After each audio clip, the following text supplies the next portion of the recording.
कब्जा करने वाले सब के दलाली करते ही है। इसको लात मार के करो अंदर।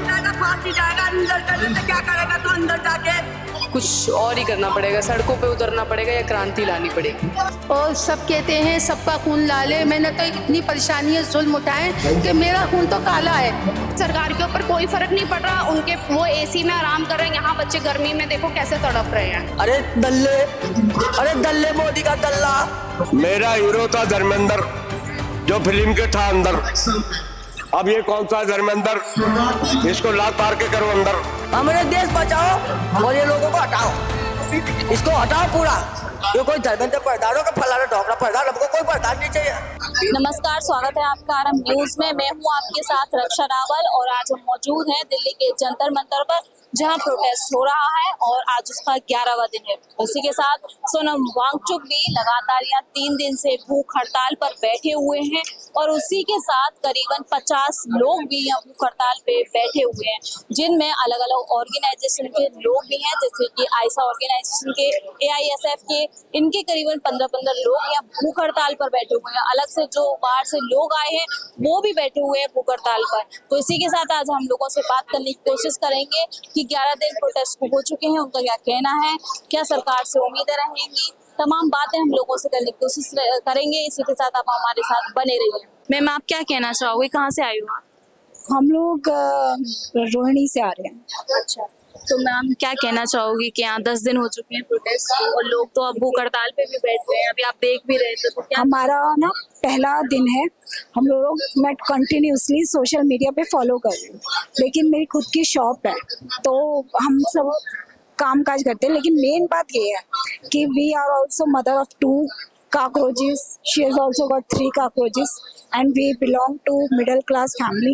तो सबसे बड़ा आने का कारण तो यही है, क्योंकि वही विचार वही दिमाग में घूमता रहता है कि इन बच्चों के साथ हो रहा है, हमारे बच्चों के साथ क्या होगा। तो मैम, आप अपने बच्चों की वजह से आए हो, क्या आप खुद भी परेशान हो सिस्टम से, गवर्नमेंट से? सिस्टम से ना, सिस्टम से तो हर एक कोई परेशान है। फ्रॉम बिगिनिंग ऑफ स्कूल, आप अगर सरकारी स्कूल में पढ़ाते हो तो उस बच्चे को शिक्षा उस तरह से नहीं मिल पाती। क्यों, अब तो काफ़ी सुधर चुके हैं पिछली सरकार के रहते सरकारी स्कूल, लेकिन अगर पब्लिक में पढ़ाओ तो उसके अपने ट्रॉमा है। हर साल फीस बढ़ेगी, हर साल जो है वो मनमानी ढंग से फीसें बढ़ाएंगे, बुक्स चेंज करेंगे।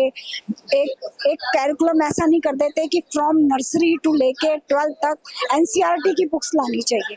पेरेंट्स और हर पब्लिशर की बुक को चेंज कर देंगे, पब्लिशर को फायदा बढ़ाते हैं, बच्चों को कहाँ फायदा दे रहे हैं। बच्चों के साथ साथ पेरेंट्स भी बहुत ज्यादा इम्पैक्ट होते हैं, सफर कर रहे हैं। जो आज का जो सोशल सिस्टम बन चुका है ना, एक तो सोशल स्टेटस है और हर कोई चाहता है, इतना कंपटीशन है ना, आप अपने बच्चे को ना एक महज सिर्फ आप 12th करा कर नहीं रह सकते, आपको उसको हायर एजुकेशन करानी है, कुछ ऐसा दुनिया में खड़ा करना है अपने कि वो कहीं चल सके और अपने पाँव में कुछ अच्छा कर सके। अब हम मिडिल क्लास में हम जैसे ऐसे अपना पेट पाल रहे हैं, हम तो चाहेंगे ना कि एक हमारी पीढ़ी जो है वो और कुछ ग्रो करे, वो कुछ ऐसा करे कि हमारे पास देने लायक एग्जाम्पल हो कि हम पिसे, हमने मेहनत की, लेकिन हमारा बच्चा तो कुछ बन पाया।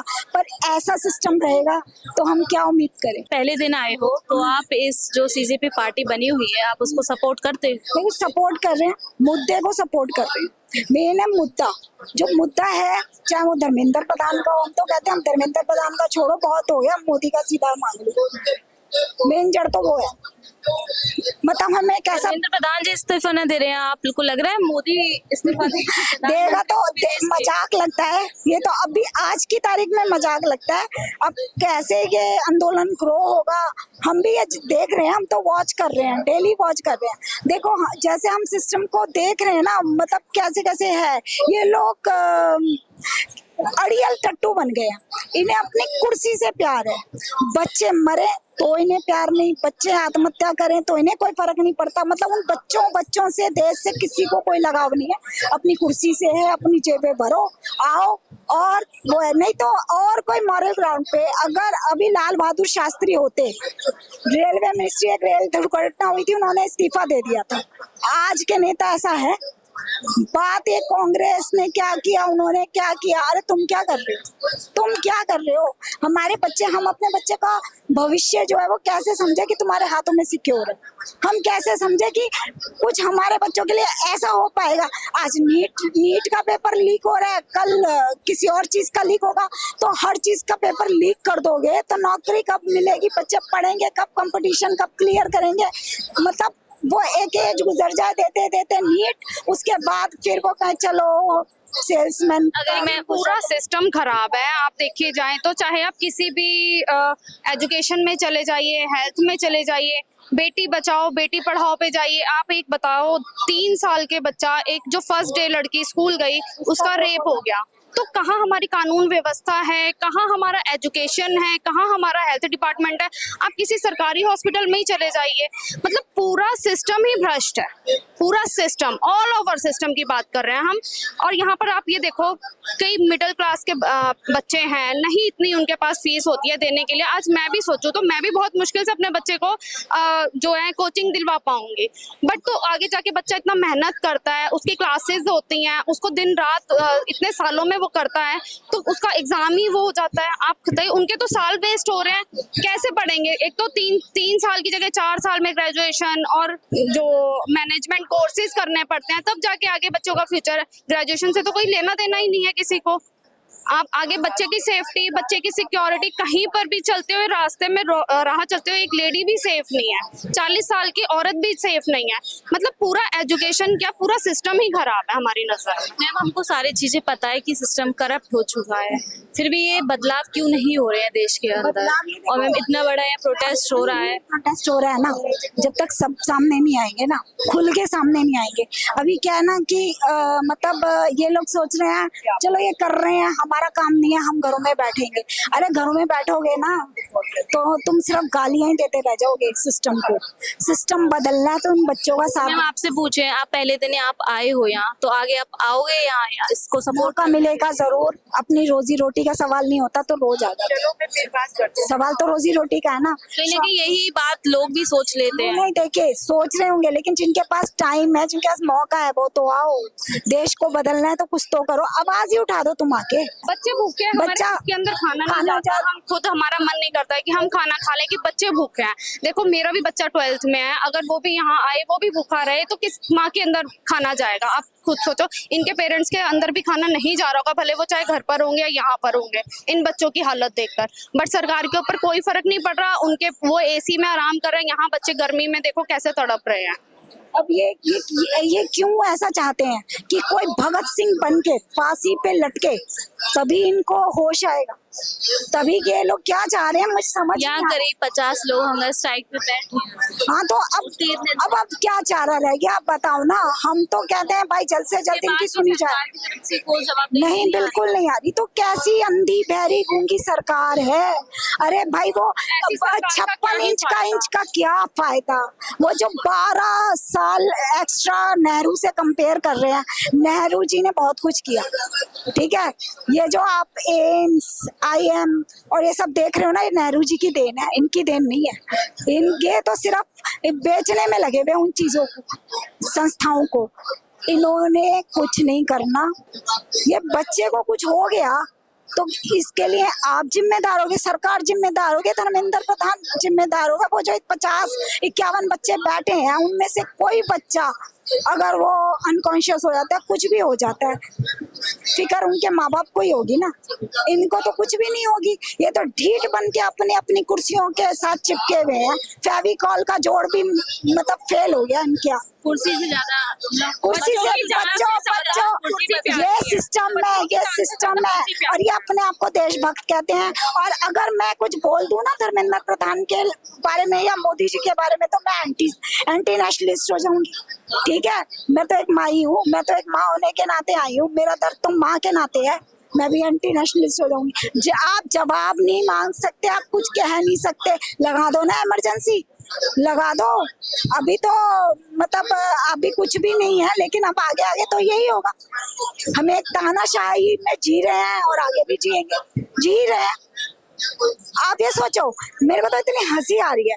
चलो शिक्षा से तुम्हारा कोई लेना देना नहीं, राम मंदिर से तो बहुत कुछ लेना देना था, उसका भी चोरी तुम रोक नहीं पाए। ट्रस्ट प्रधानमंत्री ने बनाया और उस ट्रस्ट में भी चोरी होती है, तो आप सोच लो पीएमओ की जवाबदेही तो वहाँ पर भी नहीं है। क्या आप भूख हड़ताल पे यहाँ बैठे हो? नहीं नहीं, मेरा भूख हड़ताल नहीं है। मैं कहाँ से आए हो आप? बेंगलोर से, कर्नाटक से। अच्छा, बेंगलोर से आप आए हो। क्या कहना चाहोगे आप? अभी कब तक यहाँ रुकोगे? मैं कल निकल रहा हूँ। क्यों, मतलब आप क्यों जा रहे हो बीच में प्रोटेस्ट को छोड़ के? क्योंकि इतने दिन से आप यहाँ, बीच में प्रोटेस्ट नहीं छोड़ रहा हूँ। मेरा रीजन क्या है आपका जाने का? मेरा रीजन है कि मेरा ऑलरेडी देश भर में सेव डेमोक्रेसी का पदयात्रा चल रहा है। अभी देश भर में क्या हो रहा है कि अभी तानाशाही सरकार है, भ्रष्टाचार बढ़ रहा है, घोटाले हो रहे हैं, और कोई भी उसके खिलाफ आवाज उठाता है उसको पुलिस के द्वारा दबा देते हैं, नहीं तो देशद्रोही बोलते हैं। पता नहीं क्या क्या कर रही सरकार। तो सर, यहाँ जो ये प्रोटेस्ट हो रहा है, आप उस पर क्या कहना चाहो? इस मुद्दे पे मैं क्या बोलता हूँ कि जो घोटाला हुआ है, लाखों करोड़ों का घोटाला रहता है। इसका फेयर, हॉनेस्ट और ट्रांसपेरेंट इन्वेस्टिगेशन होना चाहिए, और जो भी कल्प्रिट्स है उसको जेल होना चाहिए।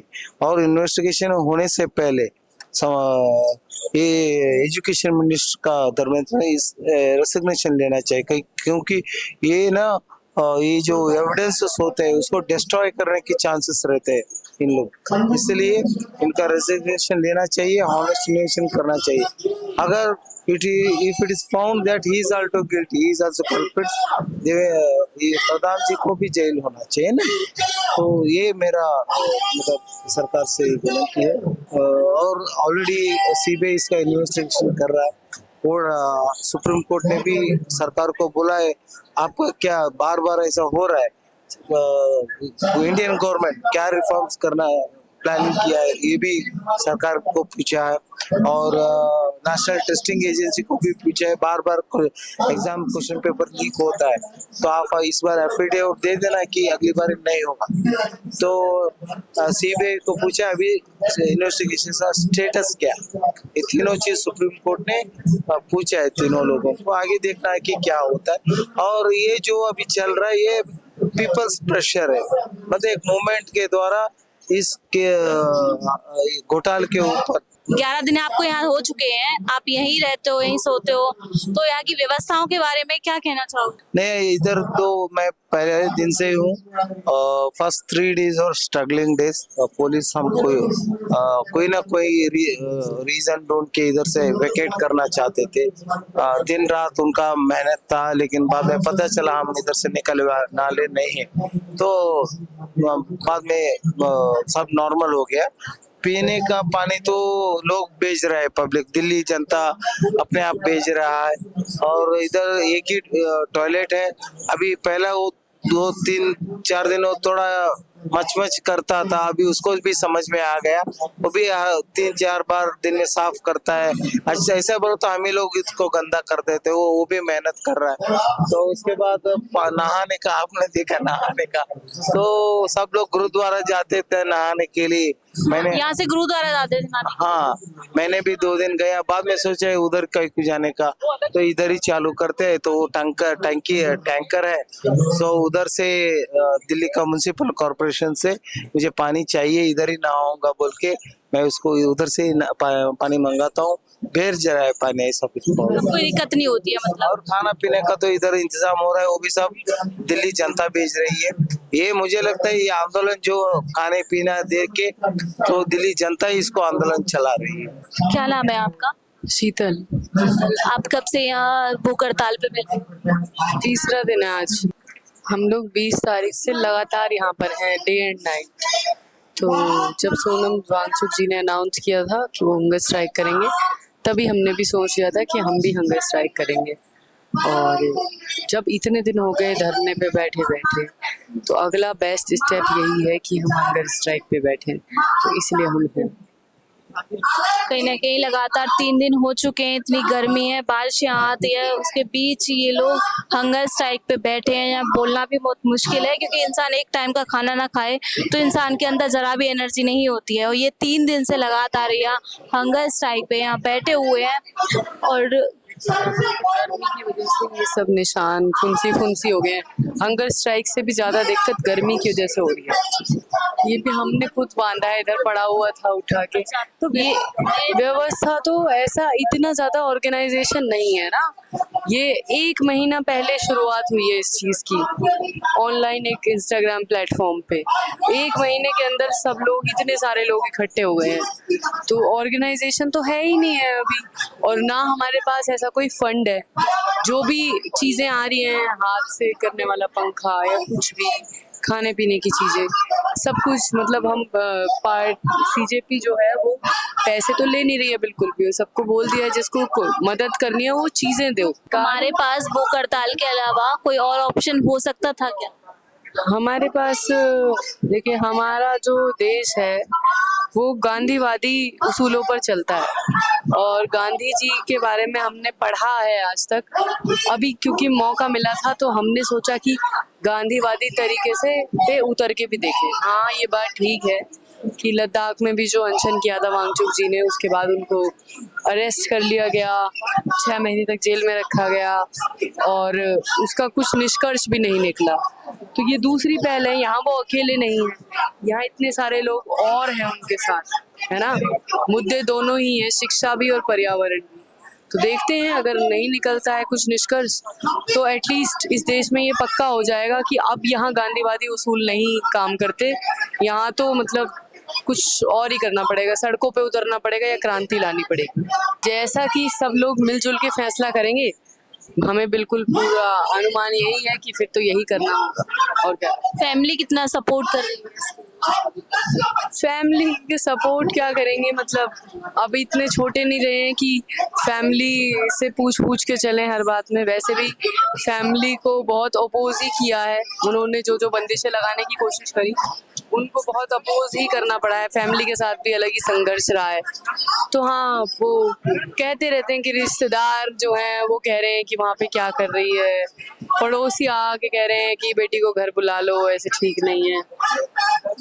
लेकिन वो फिर कह ही सकते हैं ना, अभी मतलब मर्जी तो हमारी है, अभी हम छोटे बच्चे तो है नहीं। तो जैसा कि आप यहाँ देख सकते हो, तो आईसा एक ऑर्गेनाइजेशन है, वो भी यहाँ उसके करीबन 15 लोग यहाँ हंगर स्ट्राइक पे बैठे हुए हैं। कैमरा पर्सन उधर दिखाइए। जैसा कि आप यहाँ देख सकते हो, 15 लोग करीबन ये हंगर स्ट्राइक पे यहाँ बैठे हुए हैं और इनको 3 दिन लगातार हो चुके हैं। तो और ये लोग भी कहीं ना कहीं करप्ट सिस्टम के आगे से थक चुके हैं, क्योंकि इनको लगता है कि सरकार शायद ऐसे ना सुने, तो इन्होंने ये जो है हंगर स्ट्राइक भूख हड़ताल करने का सोचा कि शायद भूख हड़ताल करके जो है सरकार के कान तक आवाज पहुंच सके। सीलमपुर से आई हूँ जी, प्रोटेस्ट हो रहा था, इसकी वजह से। आज आपका पहला दिन है या आप इससे पहले भी आए? जी, मेरा पहला दिन है। हम लोगों में ऐसा होता है, लेडीजों को दबाया जाता है। मुसलमानों में सोचते हैं कहाँ जा रही हैं, क्यों जा रही हैं, लेकिन ऐसा कुछ नहीं है। मेरे हिसाब से तो सभी को आना चाहिए, मेरे हिसाब से सभी को आना चाहिए। जितने भी लोग अभी जीते हैं उनके साथी हैं, सारे हिंदुस्तानी हैं। अब उसके हिसाब से हम भी माँ है उनकी, है ना। अब ये प्रोटेस्ट हो रहा है, मैं ये कहना चाहती हूँ जैसे कि सब लोग हैं, सातों कौमों को आना चाहिए और गले से गला मिलाना चाहिए। समझदार के लिए इशारा ही काफी होता है, क्योंकि ये जो है ना, ये ना किसी नेता की पार्टी का है ना वैसा है, ये हमारी जनता का है। और जनता ही घर में बैठ जाएगी तो फिर ये काम कैसे चलेगा, ये बताओ। तो आप ये तिरंगा मतलब दुपट्टा ओढ़ कर आए हो, एक अलग ही यूनिफॉर्म, आप देशभक्ति एक शो कर रहे हो, तो उस पर क्या कहना चाहिए? इसलिए कि यहाँ पे इतनी खूबसूरती है कि सातों कौम हैं, यहाँ जवान लड़कियां हैं, बुरखे वाले हैं और कुंवारी बेटी हैं, बच्चे, आदमी, सारे लोग हैं। मगर यहाँ पे कोई भी किसी की तरफ कोई गलत नजर नहीं उठा गया। जब हमने ये देखा तो हम भी यहाँ पर आ गए। और मैं यही चाहती हूँ कि ये प्रोटेस्ट है ना आगे बढ़े और धर्मेंद्र प्रधान जो है ना, ये इस्तीफा देना चाहिए उसको इंशाल्लाह। लेकिन मैं अल्लाह से ये दुआ करूंगी कि जितने भी लोग घर में बैठे हैं, बिना सुने, बिना कहे और बिना देखे, सब लोग यहाँ आए और आके इन सब लोगों से मिले, क्योंकि ये कोई मजाक नहीं है, ये मजाक नहीं है। ये बच्चे जो हैं, इन्होंने लाखों के हिसाब से पैसे दिए हैं, समझे, नोट दिए हैं, मनी दिए, तो फिर अब इनका हक है। जो वो बना है, धर्मेंद्र प्रधान जो बना है, इन्हीं के पैसों से तो बना है, इन्होंने ही तो दे रखा है, इन्होंने ही तो पढ़ाई करी है, इन्होंने ही तो कुर्सी दिलाई है। कौन दिलाएगा? जब इनका हक मार लोगे तो क्या होगा? प्रधान जी को तो उतरना ही होगा, समझे। अब रह गई तुम्हारी नेताओं की बात, तो नेताओं के बारे में किसी से कुछ बोल नहीं सकती, क्योंकि मैं बहुत कमजोर और बीमार हूँ, समझे। मैं उनके लिए तो एक ही लफ्ज कहूंगी कि वो क्या नाम है, किस किस को याद करें, किस किस को रोइए, बिस्तर बिछा के आराम से सोइए। अल्लाह मियाँ उन्हें हिदायत दे संभलने की, सुधरने की, समझे।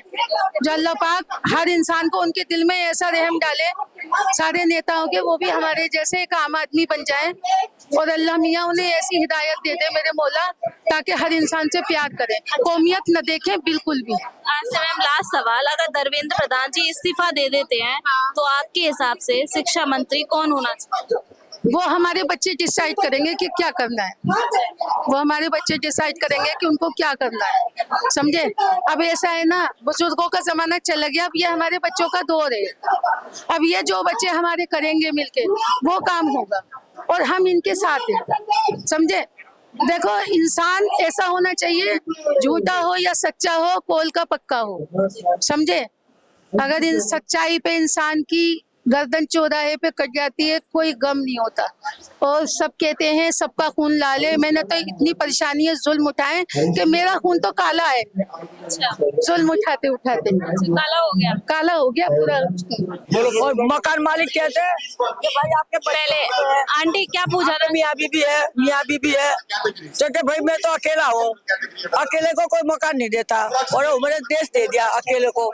वो कहते मेरा परिवार नहीं है, मैं तो साधु संघ हूँ, और साधु संघ पता नहीं कहाँ करा, किसने करा, हमने तो पता ही नहीं किसी को। कभी कहता मैंने चाय बेचा, कभी कहते मैंने मांग के खाया, कभी कहते मैं साधु हूँ, कभी कहते मैं तपस्या करी, कभी कहते मैंने साधना करी। तो साधना करके मकान मालिक बन के किराए के मकान में रह रहा। अब देश को आज के दिन की बात करें, मैं आज के दिन की, लोग ऐसे कहते हैं कि अकेले छड़े को कोई मकान नहीं देता। हम उस पूरे देश से विश्वास पर दे दिया। अच्छा। तो आज देश का सत्यानाश कर दिया इसने, पर ना इसकी औलाद है, ना इसको बच्चे हैं, ना इसकी बीवी है, और ये छड़ा है। तो छड़ा तो लफंगा होता, छड़ा आदमी तो लफंगा होता, वो तो एक आवारा होता। तो आवारा को हमने पूरा देश दे दिया, आज देश का सत्यानाश होगा, आज बच्चे की भविष्यवाणी खराब हो रही। तो देश बाबा जवाब ले तो किससे ले, और जनता को गुमराह कर रहा, तो जनता के साथ ये धोखा कर रहा हर चीज का, और ये बन रहा अनभक्त बन के पूरा मंदिर का माल खा गया। ये मोदी खा गया, ये अडानी अंबानी खा गया, ये आरएस वाले खा गया, और ये नायडू खा गया, और अमित शाह और योगी खा गए माल, और नीतीश खा गया यूपी बिहार का माल। अब यूपी बिहार वाले खा गए माल सारा। ये एक माल का, एक गांव का माल नहीं है, ये पूरे वर्ल्ड का माल है, पूरे देश विदेश का माल है। और इसमें और ये माल खा जाने वाले ये सनातनी है सारे, अनभगत है। अब इसका कोई जवाब नहीं दे रहा, हाई कोर्ट भी इसका हिसाब किताब नहीं कर रही, सीआईडी वाला भी इसका हिसाब नहीं बता रही, और ये बच्चे बैठे, इसका भी कोई जवाब, पेपर लीक हुआ, इसका भी कोई जवाब नहीं दे रही। ये धर्मेंद्र प्रधान का ये जन्मदिन मनाने गया मोदी, कोई तो बच्चे का जन्मदिन मना रहा है, ये 60-65 साल का बंदा का जन्मदिन मना रहा, उसमें उसको बधाई दे रहा।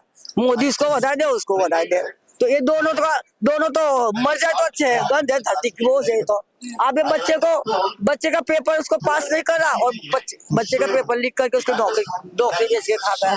तुम इतने खच्चर हो गए, हमको कोई प्रधानमंत्री नहीं बनाना, कोई तुमसे हमको कोई फायदा नहीं कमाना, ना तुम्हें कोई विश्वास हमको, ना धर्मेंद्र प्रधान का मतलब है, ना योगी का मतलब है, ना मोदी का मतलब है, ना अमित शाह का मतलब है देश के ऊपर, ना आरएस का कोई मतलब है, और ना ये यूपी बिहार के चोर बैठे ये इसमें, ये क्या कहते हैं पटेल हाउस में, ये सारे चोर पागल बैठे, ये नौटंकीबाज है, सारे चोर चट्टे उठाओ गिरे। आज दिल्ली में आके बैठ गया, इसको हमने दिल्ली खाली कराओ चोर से, ये सारे इसमें बैठे, ये सारे चोर बैठे, यूपी बिहार के सारे चोर चट्टे उठाओ के मकले, अरे मकलर, और ये नौटंकीबाज है, ये मवाली है सारे। तो मेरा पटेल हाउस भी खाली करवाओ, दिल्ली की राजधानी भी खाली कराओ ये चोरों से। आज दिल्ली के अंदर ये राजधानी है, ये चोरों की सरकार का जुमला बना दिया, और चोरों की सरकार जबरदस्ती दिल्ली में बैठी जाली वोट लेके, और ये चुनाव आयोग को कब्जे करके। ये चुनाव आयोग ने यहाँ बिठाया, चुनाव आयोग को भी फांसी दो, योगी मोदी को भी फांसी दो, और ये राजनाथ को भी फांसी दो। ये सारे गुंडा इकट्ठे हो गए सारे।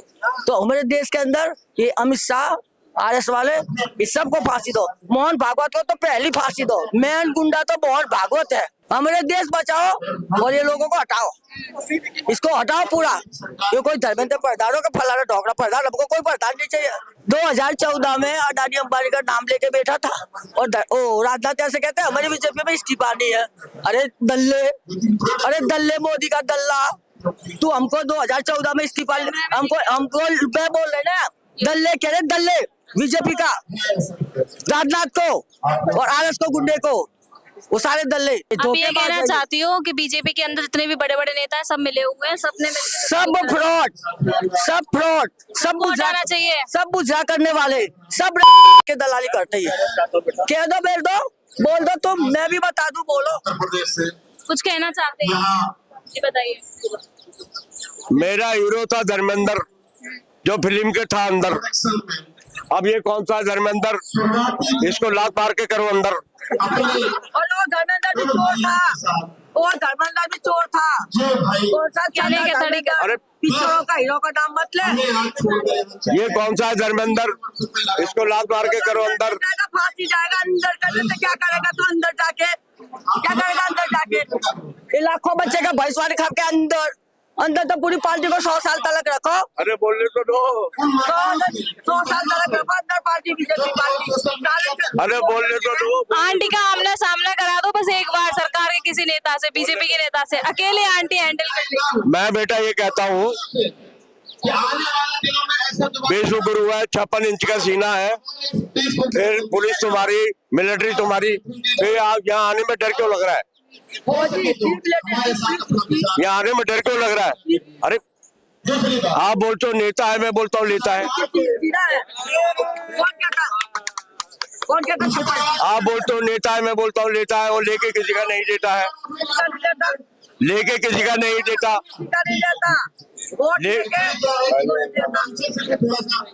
लेके बोलने दे रहे हो तो। आप बोलते हो नेता है, मैं बोलता हूँ लेता है, और लेके किसी का नहीं देता, तो इसी का नाम है नेता। अरे इधर है मोदी, इधर है गोदी। अब गोदी कौन है समझ जाओ। कैसे कहे मेरा भारत महान। मोदी जी आपने बोली थी जुबान, जहाँ झुग्गी वहां मकान, जनता ने समझा अपना भगवान, दिल खोल कर दे दिया वोट का दान। जब मिल गया वोट का दान, मोदी जी तुम्हारे पूरे हो गए अरमान, फिर तोड़वा दिए तुमने गरीबों के मकान। तुम एक नंबर के हो बेईमान, तुम एक नंबर के हो बेईमान। जान चुका तुम्हें सारा हिंदुस्तान, तुम्हारी हो चुकी है मैं पहचान। मोदी साहिबान सुन लो खोल कर कान, और इस दो ज्ञान। कैसे कहे मेरा भारत महान, वोटिंग के टाइम पर गली गली में बांटते फिरते हो ज्ञान, खिलाते हो मीठा मीठा पकवान, क्योंकि लेना है वोट का दान। जब मिल गया वोट का दान तो पूरे हो गए अरमान, फिर रोड पर निकलते हो सीना तान। लोग करते हैं सम्मान, नेताजी अपने आप को समझते हैं भगवान। फिर बंगला जैसा बड़ा सा मिलता है मकान, फिर रोज खाते हो पकवान, फिर बुला देते हम गरीबों का ध्यान, फिर सो जाते हो तन। अरे मोदी साहबान, सत्ता की खातिर तुमने बेच दिया अपना ईमान। कैसे मिलेंगे भगवान, एक दिन तो जाना पड़ेगा शमशान, एक दिन तो जाना पड़ेगा शमशान। हिंदू मुसलमान, हिंदू मुसलमान, हिंदू मुसलमान, आपने जब से गद्दी पर बैठे हो, हिंदू मुसलमान, हिंदुस्तान पाकिस्तान, मंदिर मस्जिद, बस यही है तुम्हारे पास ज्ञान। झूठ बोलने में तुम महान, तुम्हारी हो चुकी है हमें पहचान। कैसे कहे मेरा भारत महान, आत्महत्या करके मर रहा है किसान। आत्महत्या करके मर रहे हैं किसान। आप कह रहे हो मेरा भारत महान। भारत जब होगा महान। मैं आखिरी में कहना चाहता हूँ, ना मैं हिंदू बनूं, ना तुम मुसलमान बनो। मैं तुमसे हाथ जोड़ के कहता हूँ, पहले आओ सब मिलकर इंसान बनो। मोदी जी तो सुनने के लिए ही तैयार नहीं है। और कहाँ मेरे झोला? हम तो झोला उठा के चल देंगे। हम तो झोला उठा के चल देंगे। हम तो फकीर है। भाइयों बहनों, माताओं बहनों, अरे दूसरे का झोला उठा के जा रहा हो, अपना उठाओ ना। और मेरी बात सुनो, ये झोला भी चेक होगा। मोदी जी, राम नाम जपना, सारा मंदिर का माल अपना। है? अरे दुनिया तुम पर थूक रही है मोदी जी। बाहर निकल कर देखो।